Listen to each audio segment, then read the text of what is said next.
Supreme తీర్పుపై Stalin హర్షం వ్యక్తం చేశారు. 21 ఏళ్ల తర్వాత ఈ కేసుకు న్యాయం జరిగిందన్నారు స్టాలిన్.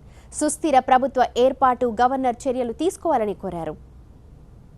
ஆண்டுகளுக்கு பிறகு குறிப்பாக 21 ஆண்டுகளுக்கு பிறகு நீதி நிலைநாட்டப்பட்டிருக்கு.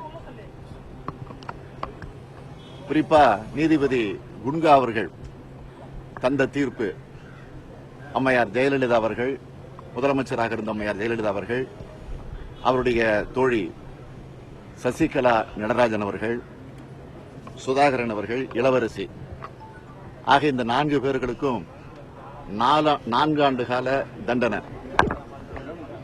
முதலமைச்சராக இருந்த ஜெயலலிதா அவர்களுக்கு 100 கோடி ரூபாய் ஃபைன், மற்ற மூவர்களுக்கு 10 கோடி ரூபாய் ஃபைன்.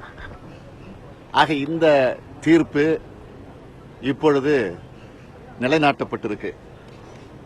ஆக நீண்ட ஆண்டுகளுக்கு பிறகு இந்த நீதி நிலைநாட்டப்பட்டிருக்கிற காரணத்தால் இனிமேல் அரசியல்வாதிகளாக இருக்கக்கூடியவர்கள் பொது வாழ்வில் எப்படி தூய்மையாக இருக்க வேண்டும் என்பதற்கு எடுத்துக்காட்டக்கூடிய வகையில், வரலாற்று சிறப்புக்குரிய வகையில் இந்த தீர்ப்பு அமைந்திருக்கிறது.